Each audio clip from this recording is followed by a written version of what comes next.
Nah, bagian paling epik di tahun 2017, waktu itu Singapura lagi ngadain pemilihan presiden yang dikhususkan untuk komunitas Melayu, guys. Karena negara kecil itu sadar, minoritas kayak Melayu butuh representasi di level tertinggi negara. Saat itu Ibu Halimah maju mencalonkan sebagai calon presiden. Dan lu tahu nggak? Nggak ada lawan yang serius yang memenuhi syarat administratif untuk jadi calon presiden saingan Ibu Halimah. Jadi ya, dia otomatis dinyatakan menang tanpa pemilihan umum. Dan nggak perlu waktu lama, Halimah binti Yaakob resmi jadi presiden ke-8 Singapura. Dan yang pertama dari kalangan perempuan dan muslim. Halo guys, welcome back to my channel. Halo anak kos. Lo semua pasti udah nggak asing sama yang namanya nasi padang. Makanan khas Minang yang enaknya ngalahin mantan, guys. Tapi lo tau nggak? Di Singapura ada satu perempuan luar biasa. Dulu dia cuma bantu ibunya jualan nasi padang di pinggir jalan. Tapi siapa sangka, nasib bawa dia jadi presiden Singapura. Nah, video kali ini gua mau bahas kisah Halimah binti Yaakob dari penjual nasi padang jadi presiden Singapura. Simak videonya sampai habis dan langsung aja yuk kita bahas. Halimah binti Yaakob, seorang perempuan yang lahir pada tanggal 23 Agustus tahun 1954 di Singapura. Ayahnya hanya seorang penjaga malam yang berdarah India Muslim, dan ibunya perempuan Melayu yang penuh semangat. Tapi hidup Ibu Halimah nggak semulus karpet merah. Waktu beliau masih umur 8 tahun, ayahnya meninggal dunia. Dan ibunya yang cuma seorang ibu rumah tangga harus banting tulang buat hidupin keluarga. Disinilah hidup mulai keras. Halimah bantu ibunya jualan nasi padang di daerah Shenton Way, salah satu kawasan sibuk di Singapura. Bayangin, cewek kecil bangun pagi-pagi, masak, angkut dagangan, terus jualan sampai sore. Sekolahnya tetap jalan, nggak ada tuh drama bolos karena capek, pokoknya kuat banget lah. Nah, Halimah muda ini semangat banget sekolah, guys. Walaupun miskin, dia nggak pernah minder. Dia sekolah di Singapore Chinese Girls School, terus lanjut ke Tanjong Katong Girls School.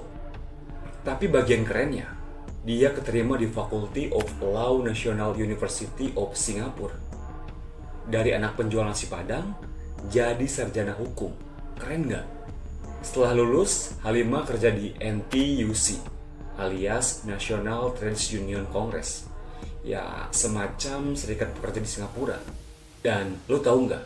Banyak pekerja kasar yang akhirnya punya perlindungan hukum gara-gara kerja kerasnya Ibu Halimah. Karena kepeduliannya sama rakyat kecil, Halimah akhirnya dilirik pemerintah. Di tahun 2001, dia maju jadi anggota parlemen dari Partai Aksi Rakyat alias PAP. Partai yang udah lama nguasain politik di Singapura, guys. Dan Ibu Halimah ini bukan cuma pelengkap doang. Dia begitu vokal, ngomongin hak perempuan, keadilan pekerja, sampai masalah diskriminasi. Nah, di tahun 2013, Halimah bikin sejarah.